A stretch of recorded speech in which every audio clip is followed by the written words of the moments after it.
Почитувани гледачи, добро вечер. Од мене Александар Вечиклиски, ова е најновото издание на Проверитас. И имам особена чест повторно да бидам домаќин на еден од нашите први гости, човек со сериозно и аргументирано познавање на состојбите во Македонија, аналитичар кој важи за еден од најобјективните и најреалните познавачи на македонската политика.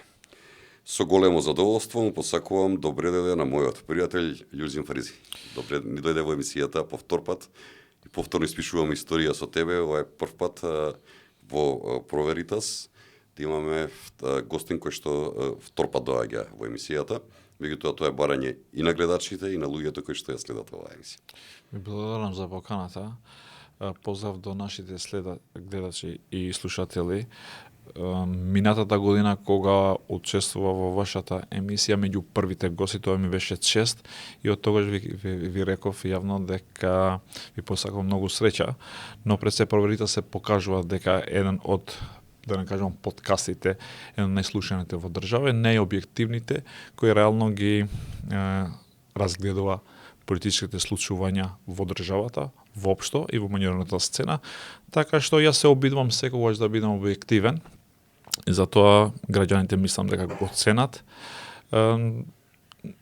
Нашите граѓани и државата има потреба и општеството за луѓе на кои треба да им веруваат, особено во одредени моменти на политичка, да не кажам, криза или политичко случување, кои се многу важно да знаат што е бело, што е црно. Се согласувам со тебе дека граѓаните многу ти веруваат заради твоите објективни ставови, но представуваш во секој случај, како велат, трн во око на одредени центри на политичка моќ и одредени политички групации кои што и не се согласуваат со твоите ставови, бидејќи се спротивни од сето она што ти го говориш. Искрено сакам да ви одговорам на ова како полупрашање, да не кажам. Јас секогаш сум очекал во животот да ме напаѓат политичките центри кои можеби не се задоволни од моите размислувања. Но во последниот период, особено последните 2 недели, јас сум мета на напади на луѓе кои се покажуваат дека се или аналитичари или новинари. Но таква голема бура да се создава во социјалните мрежи пред се, јас сум знаел дека сум силен. Но не сум знал дека сум толку многу силен за да јас да се замарам речиси со целата политичка гарнитура кои се во опозиција, заедното со нивните платеници, аналитичари или новинари. Но тоа покажува колку се тие слаби заедно, колку јас сум само силен како индивидуа во оваа држава. Па да, кога говори устината човек, нели, никој не може не може да верува човек каде политичките партии, односно центри, преку таквите луѓе се обидуваат да се замарат со еден политички аналитичар или експерт во нашата држава. Јас мислам дека тие заедно треба да се борат за подобар живот во нашата држава, но пред сметка треба да имат со власта, а не со индивидуали, односно со индивиди, односно со политички аналитичари, кои на крај на краишта само сме едно од мислителите во нашата држава. Затоа ние често си гостин во оваа наша емисија. Дали овие напади вака создаваат нервоза, страв кај тебе или ти даваат уште поише сила да бидеш подобар, појак во тоа што го говориш, што го кажуваш периодов? Не воопшто. Јас од секогаш кога сум излезел во медиумите од почеток, можеби сум имал закани во почеток, но како поминало времето, тоа покажувало дека луѓето колку повеќе си, да не кажам, гласен, толку повеќе не дека се плашат, но може да те почуваат повеќе. Така што, како поминало времето, имав една ситуација пред 5-6 месеци, го пријавив во полицијата има автоматски постапено. Јас мислам дека во тој период веќе немам такви јавни закани, така што јас не им се плашам на крај на краишта, пошто јас сум секогаш на страната на народот пред се и на страната на вистината, и тоа мене ме прави многу посилен, односно ме прави мојот карактер што го има, тие многу добро ме знаат, особено во минатата власт, дека јас не се откажам толку лесно, бидејќи на крај на краишта јас на нив па воопшто ништо не им должам. Токму и заради луѓето како тебе и беше идејата се создаде еден ваков подкаст, луѓе кои што говорат вистина, кои што говорат храбро целото тоа го прават. Ајде да започнеме со најактуелните теми кои што се случуваат деновиве, да ги информираме само нашите гледачи дека емисијата се снима во вторника, премиерата е во четврток, информациите се од вторник, бидејќи како на филмска лента се менуваат работите деновиве во Република Македонија. На граничниот премин кај Блаце во понеделникот беше приведен поранешниот вице-премиер, истакнат функционер на ДОИ Артан Груби. Накратко беше во истражниот затвор Шуторизар и потоа даде исказ во судот од 6 часа, па му беше определен домашен притвор. Дали ова апсење беше изненадување за вас и како го коментираш ова, Љузим? Јас имав една емисија пред некои 10 дена, и тогаш мислам дека ги имаше повеќе тие бурни реакции, каде јас јавно им се обратив на политичките партии, односно ДОИ, за да ни го покажуваат кај Артан Груби, за да може да се врати на државата. Многу е важно ние што сите како граѓани сакавме човекот да биде внатре во државата и да се соочува со органите на државата, односно со јавното обвинителство и со судовите, се со цел он да покажува дали е вин или невин. Односно дали е виновен или невиновен, од тоа што ја вршил должноста како прв вице-премиер во државата во минатиот период, односно кога владееше СДСМ заедно со ДОИ. Тој беше еден од кога владееше ДОИ со СДСМ. Па влезеше ДОИ со... Дека обратна беше работата, така? Не, јас сегогаш го кажувам дека ДОИ со СДСМ, бидејќи главно беа ДОИ во тој период. Односно, не само ДОИ, речи си сите други политички партии кои на некој начин има некоја желба во животот и сака да го исполнуваат, буквално влегува и излегува од владата кога на нив ќе им текнуваше, а дополнително на тоа тие има и два услови, че ги бара и тие министерства на директорски места пред сека има многу пари, за да може да уживаат после со богатството, односно со буџетот на државата. Така што тој беше еден од најмрачните периоди во историјата на Македонија од 91 година, односно прогласување на независност. Така што ние сите го чекавме Артан Груби да се врати во државата, односно државата да може да го врати од него назад. Сега тој сам се предаде пред надлежните органи. Можеби тоа што има големи бурни реакции можда и во општеството е тоа што на него му дада куќен притвор му одредија, наместо луѓето секогаш тоа е инстинктот на луѓето по секоја цена да се стави во затвор. Но ние не знаеме точно, бидејќи судската постапка пред излажната постапка е во тоа дека ние немаме информации внатре таму кога бил човекот на распит, односно зборот ми е за Артан Груби, така што треба да почекаме ние како ќе се одвива во следните денови постапката, односно многу е важно да има факти и аргументи кои се тврди и кои ќе на него после ќе му се осуди ако се утврдат дека има направени такви кривични дела. Ние малце треба да бидеме порелаксирани, бидејќи ние не бевме многу нервозни кога тој беше бегалец. А сега кога е во нашата држава, кога се врати, ние треба да бидеме малце порелаксирани, бидејќи будно треба да го следиме процесот кој ќе следи во иднина. И многу е важно како тој ќе настапува, бидејќи тој не беше сам тогаш во тој период кога беше прв вице-премиер. Тој соработуваше и беше главен меѓу сите во нашата држава и да видиме тој како ќе се одвива постапката и што тој ќе изјави реално во судската постапка која ќе следи. Имаше првичните реакции, ако би сакал вака заедно да ги скоментираме на 4 најголеми политички партии, ќе цитирам само делови од нив. Социјалдемократскиот сојуз вели дека сите, ова беше прва реакција вчера на Социјалдемократскиот сојуз, вика сите тендери водат до најтесниот круг околу Мицковски, 80 дена нема реакција од обвинителството велат од СДСМ, оценувајќи дека граѓаните не добиваат одговори туку театар за дефокус. Според оваа партија, ВМРО ДПМН се обидува да искористи ситуацијата по падот на рейтингот на Мицковски и да го поврзе СДСМ со ДОИ преку нова политичка кампања. Извини, ама ја овде пак не ги разбирам СДСМ како што не ги разбирам 3 месеци. Ова е реакцијата на СДСМ. Реакцијата на владеачката партија, вика сега може да се изнесе податоци за афериите и криминалите кои здружно работеа со Зоран Заев, Вице Заев, Оливер Спасовски и Венко Филипче. Затоа од СДСМ се обидуваа да ги заскријат трагите на овој начин да се спасат себе си. Дуи со многу неутрална изјава, чудно за нив, очекуваме процесот да се одвива по највисоки стандарди на владење на правото со јасна транспарентност и целосно почитување на презумцијата на невиност, велат од Дуи. Црната кутија на владењето на Дуи конечно се предаде. Артан Груби беше учесник, извршител на сите матни сделки на Дуи. Мала речиста се тресе од страв, бидејќи не знаат зашто се е подготвен да проговори, се наведува соопштението на Врети. Како ги коментираш овие први изјави на најголемите политички чинители во Македонија?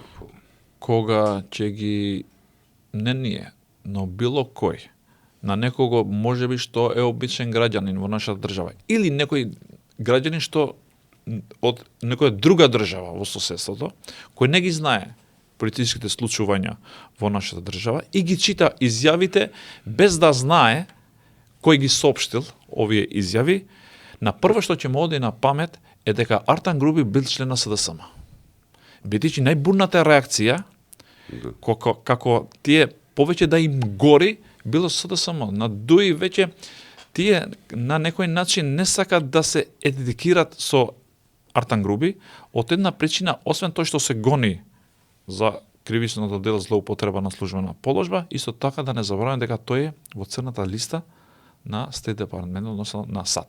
Така што јас мислам дека тие беа понеутрални, се со цел да не се етикират со нив, односно тие будучи го следат процесот. Иако формално го разреши од сите функции, така? На краишта, тој веќе не е член на Дуи. А од другата страна, СДСМ многу се плашени од ситуацијата. Најверојатно тие се плашат да не преговори он со кого соработеше во тој период. А вториот момент што е многу важно, тие наместо да се замарат со Артан Груби и дека тој се вратил во државата, најмалце тие може да зборуваат за оваа ситуација, а тие може да помогнат пример да го носат нивниот човек, прв човек во ЕСМ што беше, односно Васко Ковачевски, нели така се викаше. Да. Тој ако може да ни помогне на нашата држава, на нашите граѓани, за да може тој да дојде и тој да одговори заедно со Артан Груби тука заедно да се соочуваат со правдата. А другите политички партии, односно влијан повеќе политички може да се обидуваат тука да профитират, односно вината да му го стават на тоа што во минатото владееше Дуи, тоа е нормално, но јас мислам дека вреди, односно влијан во следниот период повеќе треба да се фокусира на реформите кои што треба да ги направи нашата влада, се со цел да веруваме на тие институциите. А може да се поврзуваме исто со тоа дека тоа што се случише вчера, ако го кажува политички, ако го оценуваме тоа што се случи со Артан Груби, со куќен притвор, може да се оцени дека тоа е реалноста на тоа што граѓаните му веруваат само 2% на правосудниот систем. Така што јас мислам дека треба да бидеме стрпеливи. Знам дека граѓаните сакат одма веднаш да се постапува, односно не го сакат да го гледат директно во шутка. Реално може да имат и тие, односно се од нивните очекувања, бидејќи обичните граѓани за многу поситни кривични дела лежат директно во затвор, односно се ги носат на притвор, но јас мислам дека тука се работи за друг профил на човек, да не забораваме, тој палеше гасеше во минатиот период, тој го контролираше реално од власта сите правосудниот орган директно или индиректно, бидејќи да не забораваме дека во минатото 22 години Дуи има инсталирано во правосудниот систем, бидејќи сите релевантни меѓународни институции, а и кај нас, кажуваат дека власта влие директно во правосудниот систем, односно во вработувањето на суди и јавни обвинители. Да не забораваме, во минатото ние имаме многу добро искуство и со специјално јавно обвинителство. Истите луѓе се внатре буквално во ОЈО, така што јас мислам дека Треба да бидеме стрпеливи како ќе почнат и реформите да се направат во правосудниот систем. Јас мислам дека ќе имаме и подобра Да. реално судење, односно луѓето што треба вистина да одговорат и треба да одговорат. Но да не забораваме зошто се вратил баш во овој период. Тој мислам дека направише голема грешка кога минатата година, па веќе 14 месеци, може ќе поминуваше цел тој процес, судски процес. И правиме анализата на друг начин. Најверојатно, бидејќи да не забораваме дека сега ќе дојде нов јавен обвинител. Да, ќе збориме за таа покасно. Да. Најверојатно тој, бидејќи во регионот се стегнува обрасот, гледате дека и во Албанијата Еди Рама не котира како порано и на него веќе има поголеми проблеми. Дополнително Артан Груби во црната листа. Јас претпоставувам дека државата, односно Албанија, не сака да ризикува, односно да му даде пример, да не кажуваме документи, односно државјанство на Албанија или политички азил. Па, И така што тој човекот во Косово претпоставува претпоставувам дека у Косово не можеше да се крие, така одлучи можеби во последниот момент да се врати во нашата држава, но да не забораваме дека кога иде новиот јавен државен обвинител, кога се избира, јас мислам дека тогаш ќе се смени целата игра и тогаш ќе видиме како ќе се однесува Артан Груби. Дали ќе биде најголем соработник со државата, односно со правосудниот систем, особено со јавното обвинителство и со судството, се со цел да ги заоткрие и другите криминали што се случиле во минатото во нашата држава. Да очекуваме да видиме што ќе се случи. Секако престои еден интересен настап. Се согласувам со тебе дека реакциите на граѓаните овие неколку денови беа бурни во врска со тоа што се случуваше. Многу луѓе коментираат тоа како токму на што кажете илјузии, неговиот надмен однос кон луѓето претходно док беше на власт, неговото однесување и така натаму. Но сите ние кои што се бавиме со јавност треба да бидеме легалисти, нели, и да се држиме до законите онака како што е, а не до емоциите, колку и да се во тој момент јаки. Би рекол. Јас сум бил најголемите критичари во минатото, односно сум барал јавно да се врати Артан Груби за да се соочува со правосудниот систем, односно неговите дела за кои се осомничува. И тој се вратил. Сега треба да им оставиме на истражните органи, односно на јавното обвинителство и на судовите, за да можат да ги да се соочува со фактите, аргументите што ги имат на располагање за кој тој се осомничува, така што без разлика на тоа дека институциите имат доверба од 2%, но на крајшта ние будно ќе ги следиме, дополнително и медиумите, тука се и другите институции, за тоа што ќе се случува и јавноста ќе биде најверојатно благовремено известена. Да, само по себе темава ни оди повторно околу судот, ајде да проговориме малку за ова што говориме во тек избор на нов државен обвинител, јавен обвинител. СОЕ-то даде позитивно мислење за 4 кандидати, премиерот Мицкоски најави дека на владината листа се наоѓаат 3 од овие 4 имиња. Што очекуваш конкретно од новиот јавен обвинител, вака лично? Кој да е што ќе го изберат? Сакам да видам кратко бидејќи јас чекам јавен обвинител кој ќе ја сака државата. Тоа е најважното. Така. Ако ја сака државата, ако ги сака граѓаните, тогаш мислам дека ќе треба да постапи согласно законите и уставот на нашата држава. Во минатото масовно се исела млади луѓе, не дека кај нас нема работа, односно нема подобар пристоен живот. Младите особено се иселе во нашата држава бидејќи владееше безредието. Так. И тие беа незадоволни буквално од овие институции, од јавното обвинителство, кој секој ден ти следиш во телевизии или во медиуми дека по еден, да не кажам, човек кој има направен кривични дела, да биде малце поблаг. Да. Да не кажам од размери на злоупотреба на службената положба. Си седат дома во куќни притвори цело време и после тоа се осудуваат за многу ниски казни или ќе ги направат стари дела, тогаш нормално е дека младите ќе избегат од нашата држава. Јас се надевам дека новиот јавен обвинител ќе ги засукува рацете и една за секогаш ќе се бори против криминалот и корупцијата кој владее внатре во оваа институција, се со цел после да имаме правично гонење на луѓето кои го кршат законот и уставот на нашата држава. Така, и секако ќе треба да добие една голема поддршка од јавноста во тоа што го прави, ако го прави во еднина правилно, за да се чувствува нели и човекот сигурен и дека е на правата страна практично. Заради тоа што нели се работи, убаво кажате луѓе за нешто што има длабоки корени во целата таа приказна. Ти кажуваш некако 22-3 години на власт кој што длабоко се етаблирал во сите сфери на општествено, судско и останато битисување од Македонија. Јас по мојот карактер, односно секогаш се обидувам да направам, сакам, односно имам идеја да се сменат брзо работите. Но граѓаните треба да бидат свесни дека со еден човек не може да се прави борбата сам во јавното обвинителство кај нас. Не може само со државниот јавен обвинител он сам да се бори.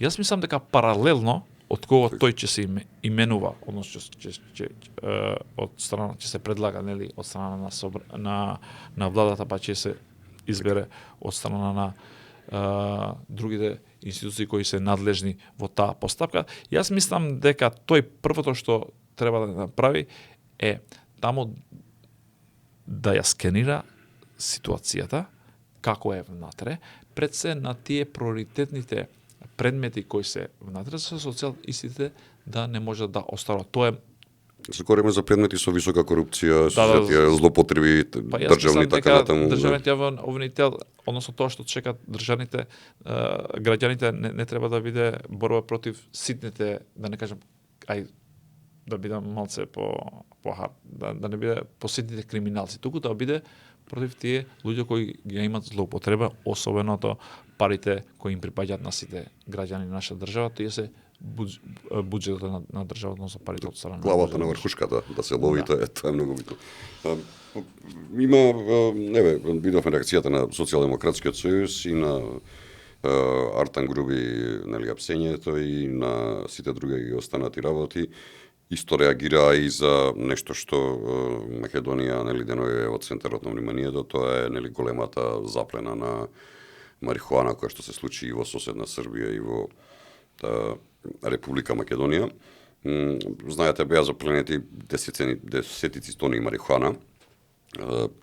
Реакцијата прво беше на опозицијата, на Социјалдемократскиот сојуз, па вие сте ги пуштиле тие како стигнале во Србија.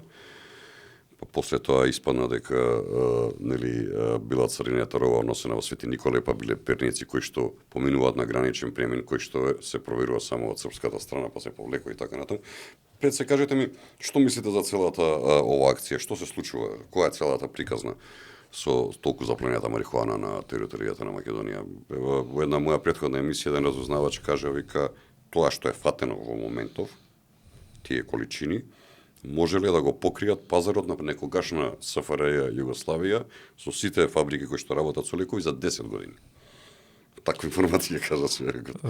Добро, може човекот има повеќе информации, јас не сум експерт по таа област, но гледам сега правнички и политички како се одвива работа. Први, ние многу важно е да знаеме дека ние буквално сме биле втора Колумбија. Па прва би рекол.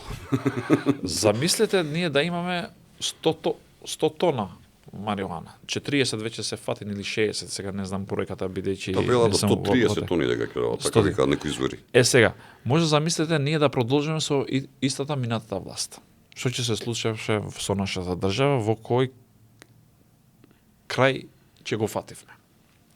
Тоа е првиот. Вториот момент е владата, сегашната влада, може би тие 5 тона што беа фатени таму во Србија и тука да го затвореше целиот процес. Но владата почна една голема битка против овие луѓе кои, односно фабрики кои произведуваат марихуана. Кои били стари наркокартели. Да влегува буквално директно и да запленува 100 тона, Така. тоа не е мала работа. Не. И тука од овој аспект може да се покажува дека владата е одлучена во борбата против криминалот, односно дилењето или продавањето на наркокартелите не само во нашата држава, туку и во регионот. Бидејќи ако ние сме произведувале 7 години во минатото, веќе уште 2 години сега, значи тоа е беги количина. Ние што сме го фатила, колку се продало во надва. Ама ако видим на Многу е кога важно- лиценците дадени на луѓе, нели, Така од српското што- подземје кои што се Така нели, што јас мислам дека ова е добро што се откри да знаат граѓаните што во минатото се праеше со Тоа тие не го представи како полиња. како економски развој и се да само и дуи се сеќаш пред 7-8 години. Ова е голем економски развој за Република Македонија. Што денеска, што ќе кажат после ова? Па тие се имале право. Тој економскиот развој го имат гледане од сопствен джеб, не од колку пари ќе одат во државната сметка. Но тоа се знаеше, бидејќи имајќи у предвид дека кај нас нели законот овозможува само производство, а не и употреба за канабис, нели имаше проблеми со законот, зашто произведува тогаш тие за да може да прават бали тамо. Во тие места ќе ги чуваат. Тоа само две лиценци биле дозволени од сите овие други останативија што се произведувачи, што требале да го откупуваат Јас мислам- материјалот и тука уште една работа чудна, нели? Од 30 и нешто колку таму лиценци, две само фабрики имаат право да го преработуваат. Точно им е определена бројка колку треба да произведуваат, никој не ги контролирал, никој ништо не правил, никој не знае што излегло држава и каде завршил. Тоа не го знаат, тоа до прва треба да го знаеме. Истражните органи треба да, односно ќе го истражат ова појава што е, бидејќи кај нас речи се дека секој ден се појавува нешто интересно за граѓаните, односно и за правосудните органи, така што ова јас мислам дека ќе трае ова постапка и истражните органи треба да истражуваат до крај кој бил крив, кој ги дал тие дозволи, дали ги исполнува условите и на крајшта кај завршиле целото тоа производство со години што е направено во тие полиња. Така што јас мислам дека сме сосема во почеток на ова постапка, треба, односно на овој случај треба првин да поминува едно време за да имаме објективно, да не кажувам, мислење за, односно политичко мислење за ова или правно мислење. Но добро е тргната целата работа.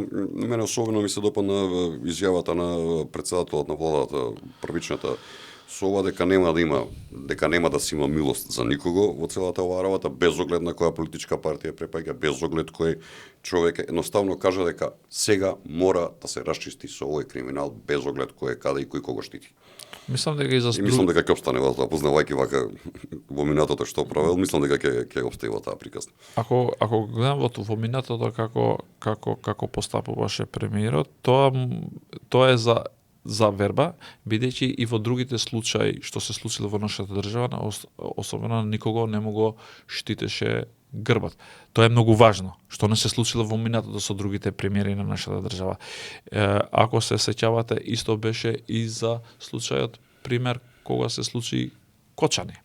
Да. Нели во тој период сите мислеа дека ќе го разреши јавниот обвинител, па тука ќе стави нов јавен обвинител за да ги штити неговите, одлучи со стариот обвинител да ја тера целата постапка до крај, докога почне постапката, односно во судот, и после нормално тој сам си даде, нели, и оставка и се тргна Мада од многу таа се позиција. жалат во судот и од обвинителството луѓе, и од одбраната, и судиите, дека сето тоа што тогашниот јавен обвинител го презентирал како дел од доказите за Кочани, сето тоа што се случувало е многу хаотично и не е направено онака како што треба, кој што создава уште поголема забуна во целиот тој процес. Јас мислам дека тој процес зема голем замав, ако се сеќавате, Да. почна буквално да се обвинуваат секој кој имал некаков можност доприлива точка со таа дискотека. Да. Но кога се случи случката во Швајцарија, јас мислам дека некако се сменија работите тука кај нас. Ако се сеќавате во Швајцарија, Да. одговораше само сопственикот. И тоа му после неколку дена му отредија притвор, не веднаш. На дискотеката. Замислите од таква држава која е развиена демократски, никој не даде оставка од функцијата. Бидејќи во тој период, да не забораваме, тука имаше бурни реакции од одредени центри, по секоја цена да даде некој, односно Министерство за внатрешни работи, не се побараше повеќе да даде оставка, и на таков начин да може да го пробијат тоа што е како гарант дека ќе се направат реформи во нашата држава, особено во Министерство за внатрешни работи. Ова не може да го пробијат, и јас мислам дека откога ќе се случи после и Швајцарија, некако почна да зема сосема друг прави, после и да се ослободат некои луѓе од тоа самото обвинување, бидејќи начинот како е направена истрагата, фактите, аргументи, јас мислам дека беа, моето мислење дека е погрешно, бидејќи на тоа место не може секој човек што е вработен во полицијата да знае што се случува внатре, или некој одговорен што во тој ти ако немаш налог таму да имаш да вршиш надзор.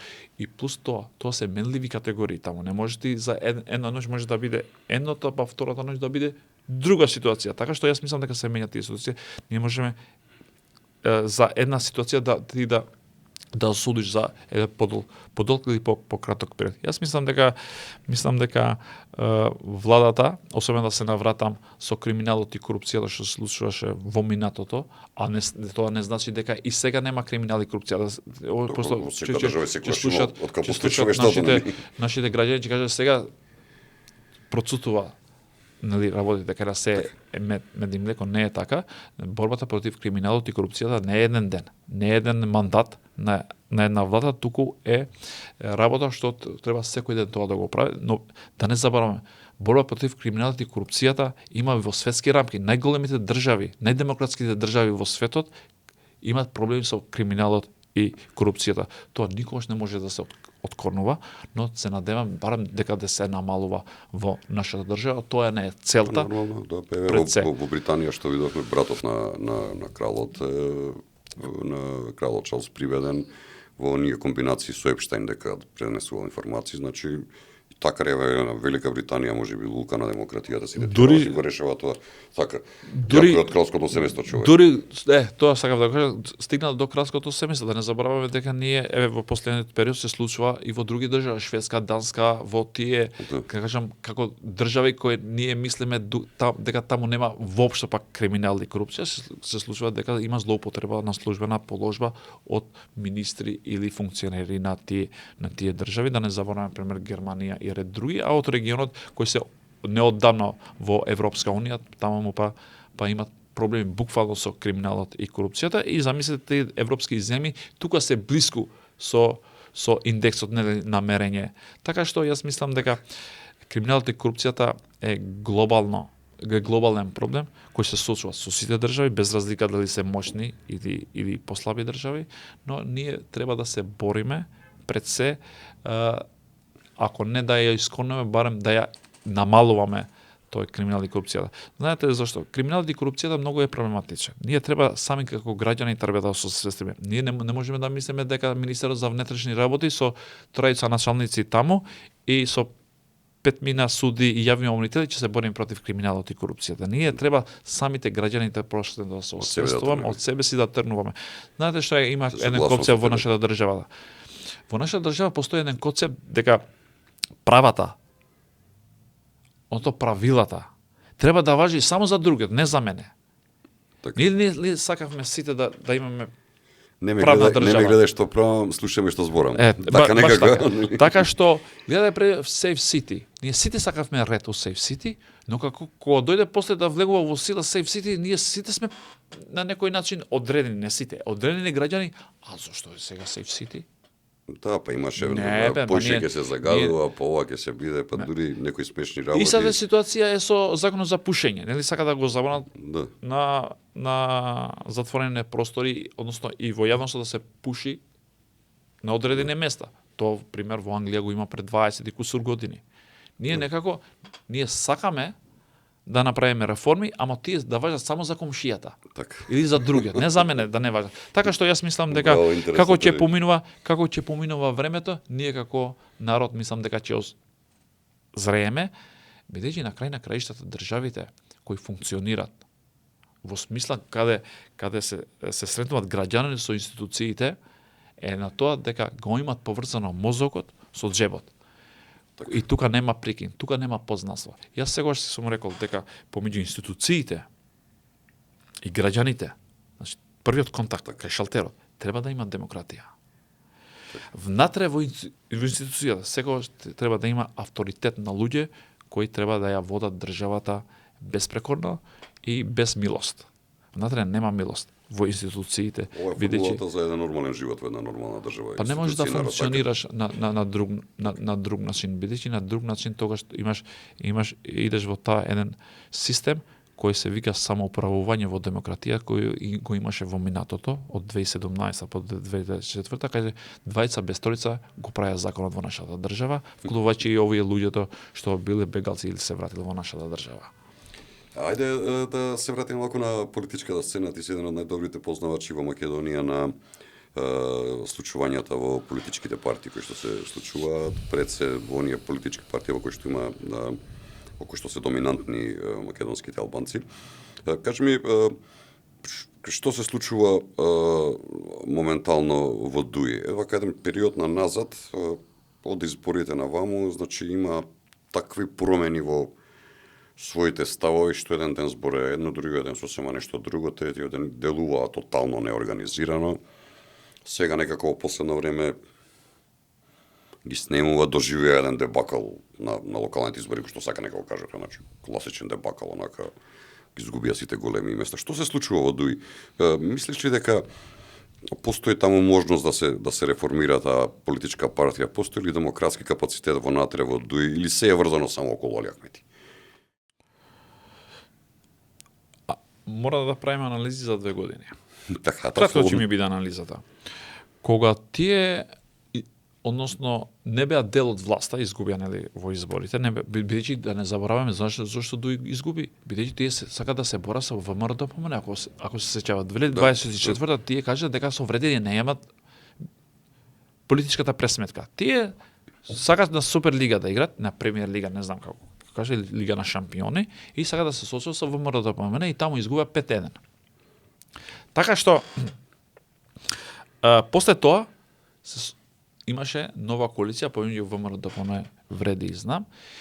Во почетокот не може да се осветла со месеци и после да пуштат информации, односно дезинформации кај граѓаните дека ќе влеземе за 3 месеци, за нова година, после нова година, за Рамазан, после Рамазан, за Бајрам, после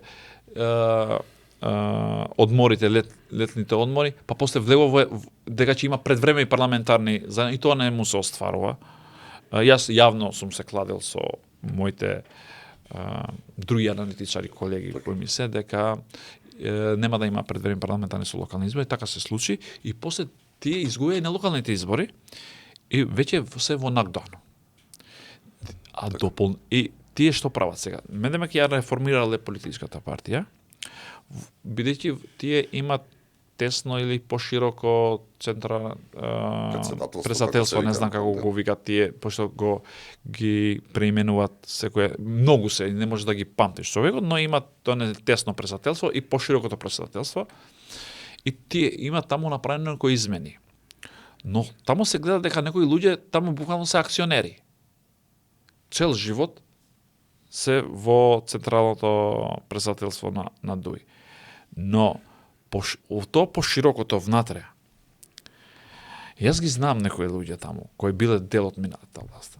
Таму таквите бандити, криминалци таму може да се 4-5 милиона што вредат колку 4-5 милиони во нашата држава.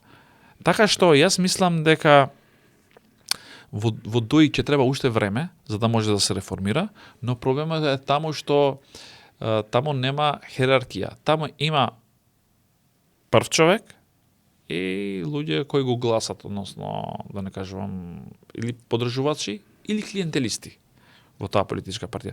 Така што, но не знам дали се повеќе клиентелисти, јас би рекол. Да. Остануваат таму. Да, па гледај од реакциите кога се врати Арта групи, после одма тие клиентелистите одма почна да пишуваат, мислејќи дека ќе се вратат сега од власт.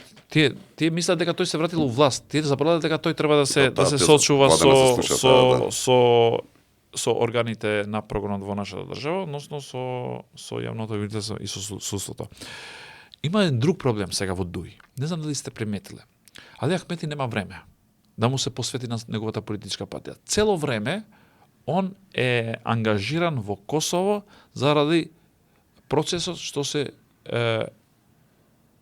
се случува во Хаг, заради бившите функционери на Косово, односно бившите функционери, не Харадина, туку е Хашим Тачи и Кадри Весели, што беше председател на собранието, Реджеп Селими и еден и исто и Јакуп Краснич исто. Но овие биле дел од ОВК во Косово. И сега тој цело време им посветува внимание, бидејќи тие имат обвинителството бара поединечно за нив по 45 години затворска казна и од реакциите можно е, бидејќи имам големи реакции таму, најверојатно може и да ги осудат овие луѓето, гледајќи како е ситуацијата сега за сега, се обидуваат да прават протести од една страна во другата страна, да интервенират во центрите на моќта според нив, мислејќи дека ако ургират, односно во председателите на другите држави ќе може тие да му се јават буквално како нашата држава мисли дека на јавниот обвинител да му се јавува да му пушти. Јас мислам дека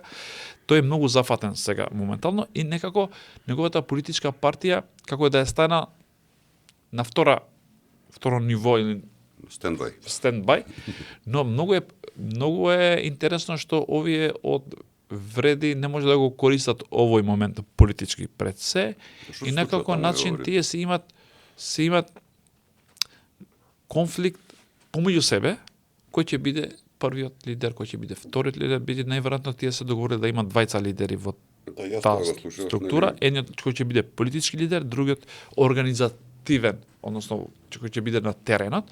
Претпоставувам дека политички ќе биде Изет Меджидски, имајќи упредвид дека тој има повеќе искуство, а дополнително бил порано во ДОИ го знае матрицата како функционира на нив, а Билал Касами ќе биде во теренот.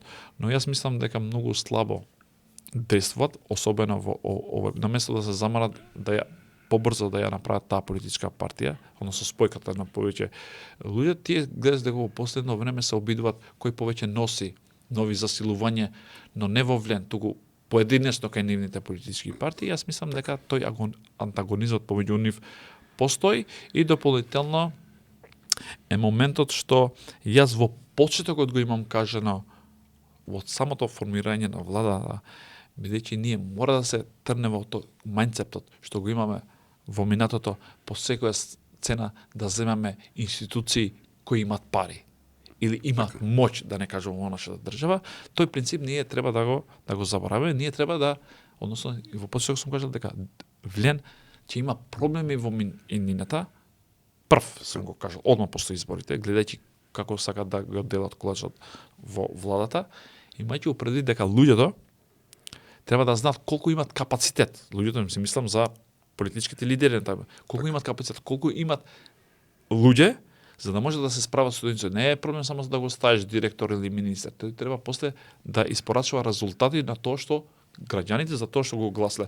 Така јас мислам дека во вреди има повеќе проблем, може треба една комплетна емисија да се направи за да може во детали јас ги знам како ми е многу комплицирана работа. Убаво кажати, значи треба да се надминат суетите на водачите на вреди во моментов и да функционираат правилно како што требаат, заради тоа што јас искрен да видам поготово кај албанците гласачи во Македонија им е потребно многу алтернатива од ДУИ.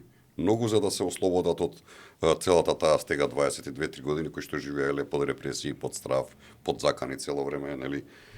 Така владееше ДУИ. 22 години тие владеа буквално како да се, ајде да кажувам, терористичка организација. Бидејќи тероризмот, знаеш што значи? Тероризмот не значи само ти да направиш бомбашки напади и да утепуваш луѓе.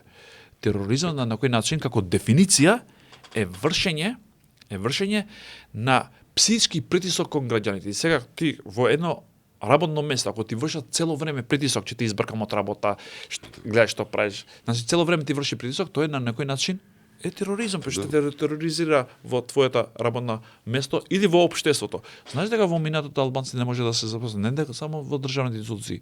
Не можете да се запослат и во приватните институции. Ние ги имавме во минатото тие прислушувањата како се да може да не го примиш тој на работа. Го имаше и во приватните, значи освен во државното што немаше теоретски шанси да се вработуваш, Така. не можеш ни во приватните институции да се вработуваш.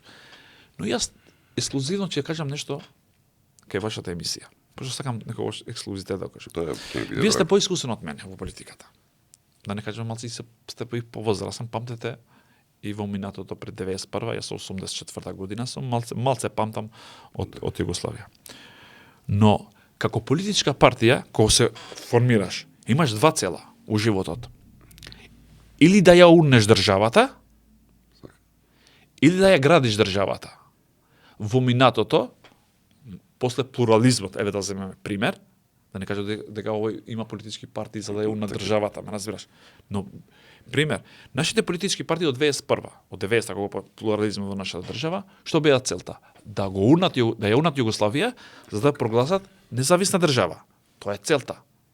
Другиот момент е да формираш политичка партија, да се бориш, да дојдеш на власт и да градиш институциите. Во вреди како да не ги има овие двете елементи и воопшто кај албанските политички партии, тие ниту ја урнуваат државата, ниту ја градат државата. Тие има сосемен трет концепт. А знаеш кој е тој концепт? Не, баш ме интересува. Да ја крадат државата. Тоа е разликата помеѓу политичките партии кои имат цел и кои имат цел само за личните интереси. Да бидам искрен, подобра анализа за политички партија тебе немам чуено од ова што го кажа, ама суштава вистина за некој како делува во Република Македонија. Ајде малку да излеземе надвор од границите на Македонија, ако ми дозволиш. Секако. Ама пак поврзано со Македонија. Малку да поразговараме за геополитика, светов интересен е во последно време, зоврува, нели, на сите страни се случуваат некои чудни сојузи, чудни комбинации, чудни работи се случуваат, барем за нас кои што другчие сме ја учеле, нели, таа меѓународна политика. Кажи ми, дали македонската дипломатија конкретно се движи во вистински правец, особено по оние настани поврзани со Михенската безбедносна конференција и Светскиот економски форум во Давос. Дали сме на прав пат конечно? Као дипломатија македонска говор. Ние како држава во минатото сме биле на многу, да не кажам, голем крстов пат. Македонската надворешна политика се соочува со големи проблеми. Тоа допрва ќе дојдат тие проблеми. Не многу лесно. Во минатото нашата држава буквално ја имат стајна во многу голема незавидна позиција, многу лоша позиција. Ние го сменевме името со Грција. Правевме договор со добрососедство со Бугарија. Ние премавме буквално условите на Бугарија. Не преговаравме, ни кажуваа што да правиме, мислам, во тој период. Па јас мислам дека власт нашите, да не кажам, дипломати повеќе отишле да јадат да пијат во Бугарија, отколку отишле да преговарат.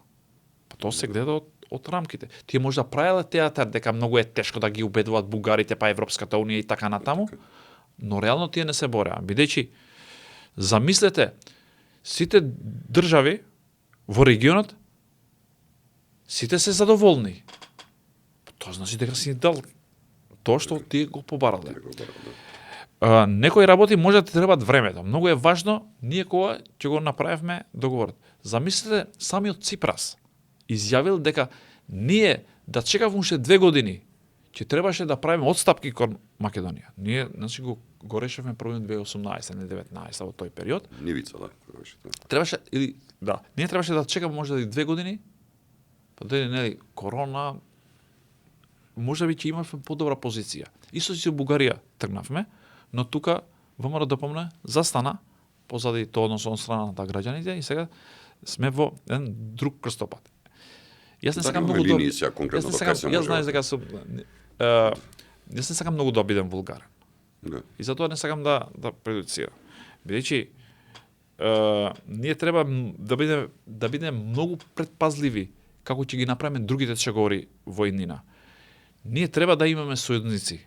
Сојузниците немаат љубов, Интерес. имаат само интерес. Така што и ние треба да го гледаме нашиот интерес. Ние не треба да брзаме. Јас мислам дека ова влада треба да се концентрира во внатрешната политика, односно во реформите кои треба да направиме. Така.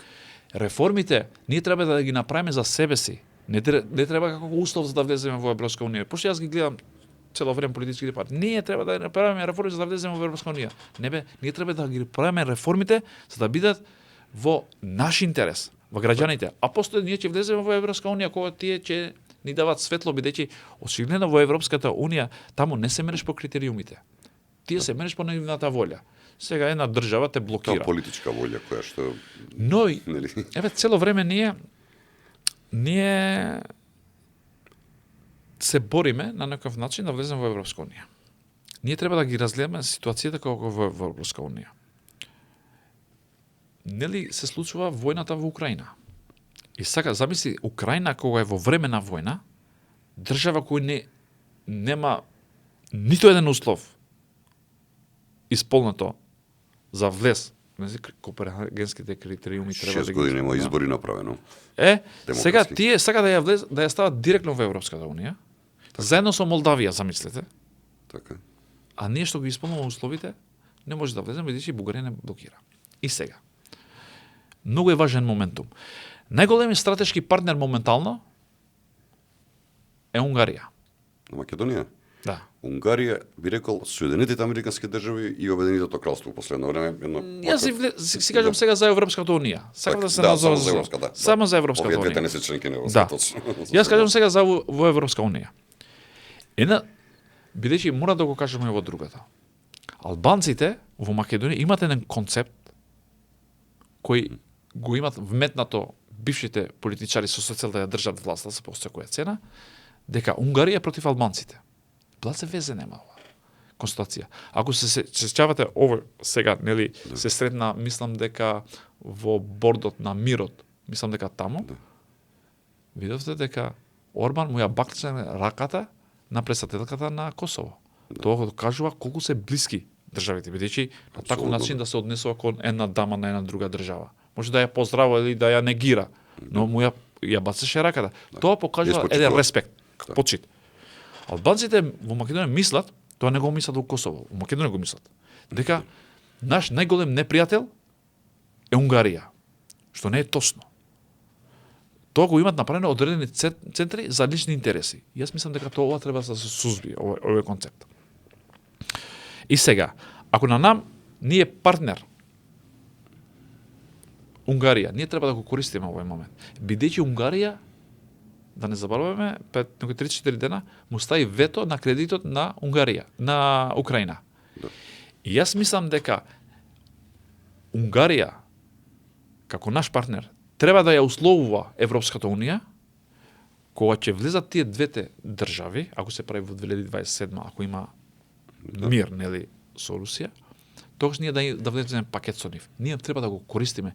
Ние мора да имаме моćни држави во Европската унија кои имат може право на вето на други држави, не дека нам ќе не стават, но заради поголеми интереси може ние да се вметнеме во Европската. Така не треба ние да што ми е целта. Целта ми е не треба ние да брзаме. Така. За да го решиме проблемот со Бугарија. Треба да чекаме момент, еве Украина да ја земеме пример, и да имаме сојузници во Европската унија каде ветото ќе се тргне и за нив, ми е зборот за Украина и за Македонија, треба да се најде некој консензус, ние во пакет да влеземе тогаш, значи како 3 држави. Така. И после тоа мислам дека ќе биде полесно за да можеме да преговараме бидејќи кога си дел тама, можеби немаме право на глас, но сепак сме внатре кај се Како преговара најави тој комуникација. председател на владата пред некој ден, кој што вака можеби беше и ладен шамар за опозицијата, која што цело време тврди дека оваа власт е антиевропска и нели спротивно на принципите на Европа, баш обратно ја покажува целата таа приказна, ама и покажува и дека она што ти го кажав премалку, веќе имаме и стратешкиот партнер на Соединетите американски држави, Обединетото кралство, веќе сме проактивни, како каже еден мој гостин во една претходна емисија, веќе не гледаме од страна, туку седиме на маса со нив заедно и заедно договараме некои некои работи. Мислиш ли дека доаѓаат подобри времења на таа тема за меѓународната политика за Македонија? Дали подобри времења доаѓаат со ваков став на владата, со исцртани линии, со ваква дипломатија, со ваков настап, со овие пријатели кои што ги имаме? Прво да ти се одговорам, односно да ти говорам за првото прашање. Тие да само цело време ја нападнуват владата, дека не е проевропска ориентирана, дека не е ориентирана кон САД и така натаму. Тие сега да му кажуваат на општеството дека само тие во власт кога се Македонија е во прав пат. Секогаш кога тие не се во власт, Македонија е на лош пат. Така, да, баш е така. Разбира, само со нив државата може да функционира, без тие мисли дека се фараоните во нашата држава и само тие треба да бидат во власт. Па ние ги имавме во минатото, се знаеше кој беше газдата. Дури на пресконференција Ахмети му кажуваше како треба да одговара. Како до сега. Како до сега. Тој концепт како до сега го нема веќе. Играње фудбал по институциите нема. Седење, дремење дома и земање плата и тоа го нема. И тоа да под секоја цена еден договор да не одам на работа и тоа не е. Сега има други луѓе што идат на работа па не се работат. Тоа е сосема друга постапка. Но во надворешната политика, јас мислам дека сме на прав пат. Се додека нам не третират како држава, односно дека може да не стават во пакет со големата сила, Украина е голема сила, да не се заборавам како држава. Како не? Територија, луѓе. 11 армија во светот има. Така што, јас мислам дека сме на прав пат, но ние не треба да брзаме. Ние треба чекорите да ги направиме јасни, кристални и во одредени моменти. Не треба ние под секоја цена, што ќе не кажат комшиите, а ние да го правиме. Што би рекла англичаните, степ бај степ. Така, чекор по чекор. Само еден случај ќе ви го кажам.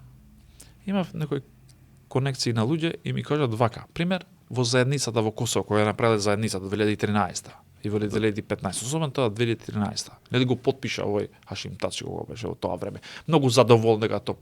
Кога почна да го применува, дека е лошо, им кажале на американците, вие ни кажавте да го потпишеме, ова не е лошо за нас. Ние ви кажавме, вие зошто го потпишавте? Ние сме медиатори. Така што сакам да кажам дека медиаторите не секогаш се на твоја страна. Тоа не значи дека ако е медиатор европијанец или било кој, дека секогаш би требало да биде во твојата страна. Треба да се мисли со своја глава. Медиаторите се у средина. Тоа сакат да преговара за да можат двете држави да може да постигнат еден договор. Ние треба да имаме максимал. Во преговорите знаеш како е. Имаш максимални барања за да можеш да стигнеш во ситуација вин-вин. Ние имавме минимални барања за да можеме да ја ставиме држава во колена, не да функционира. Така што ние од тие концепти под секоја цена мислам дека треба да го трнеме на страна за да бидеме сериозен актер, особено во регионот што не обкружува, тука значи со овие држави кои не обкружува, вклучувајќи и Бугарија. Може би Бугарија е дел од Европска унија, но не значи дека е многу посилна. Тоа не значи дека се попаметни од нас. И во нашата држава има луѓе кои знаат да ја водат оваа држава како што треба, особено во надворешната политика, за кои ние имаме долгоросно искуство, особено со такви преговарачки ситуации кои секогаш биле штетно на нашата страна, бидејќи ако не се забораваме, ако правиме анализа, секогаш во надворешната политика компромисите ги имаат направено СДСМ, анализирајќи од 91 и наваму. Да, ти си умерен во зборењето, геш компромисите, јас би рекол предавствата, но ќе бидам субјективен ако така го кажам. Компромисите во смисла на тоа дека тоа завршило како предавствена држава, значи нека анализираат, јас го имам анализиран во моите трудови, секогаш тоа покажува дека во надворешна политика секогаш кога ќе треба нешто да се направи предавство во нашата држава, че се измислува некоја големо уво, пример во минатото, па војната, па прислушувањето, за да може да ја унат власт, се која цена да дојде СДСМ да ги прават тие крупните политички надворешни сделки, да не кажувам во име на државата. Љузим, вака помина време како и минатиот пат со тебе, значи беше навистина задоволство денеска да се разговара со тебе на сите овие теми. Уште еднаш да ти се заблагодарам од дното на душата што ми беше гостин во оваа емисија и што ми е чест што прв пат, некој втор пат викам во Проверитас и воопшто не сгрешивме. Пред се ти посакувам многу здравје, успехи и среќа во приватниот живот и на твоето семејство, во професионалната кариера и што почесто те гледаме со вакви анализи на медиумите како човек кој што е глас на народот, еден искрен, еден правичен и еден начин кој што треба да го преземаат многу луѓе да бидеме што погласни во борбата против криминалот и во борбата за подобрина. Ви благодарам први за поканата, да ги поздравам уште еднаш гледачите кои не следат и че не следат можеби во еднина во тие рилсовите, нели, сега што е модерно во моментот, но зависи кој каде сече, тоа е многу важно бидејќи мојата мисла е многу тесна во смисла на тоа, јас ги кажам оригинал како се работите, но не сакам да ми ги злоупотреба да ми ги сечат, што гледам во последниот период. Целта на одредени луѓе е да ми ги сечат. Да, но тоа ми дава мене повеќе ми дава храброст за да може да излезам, ги повикам сите други без разлика на нацијата, ние заедно да го кренеме нашиот глас за вистината на Македонија, се со цел ние да ги постигнуваме очекувањата на граѓаните, не како политички луѓе, туку како аналитичари, како експерти, се цел да бидеме критични како кога треба и да ги пофалиме луѓето, односно функционерите кои не ја водат оваа држава. Се надевам дека ова ќе биде не само поттик за албанците, туку за сите граѓани во нашата држава кои сакат и имат мудрост за да може да излегуваат и јавно да ги кажуваат нивните идеи и да настапуваат како што им личи на еден човек. Пред се ние да се обидуваме да ја сакаме државата, а не политичките партии. Ти благодарам што почитувани гледачи, се надам дека ви уживавте во овој прекрасен разговор вечерва и ги очекувам сите ваши коментари. Останете поврзани со нас на Facebook, Instagram, YouTube и на нашата веб страница proveritas.mk.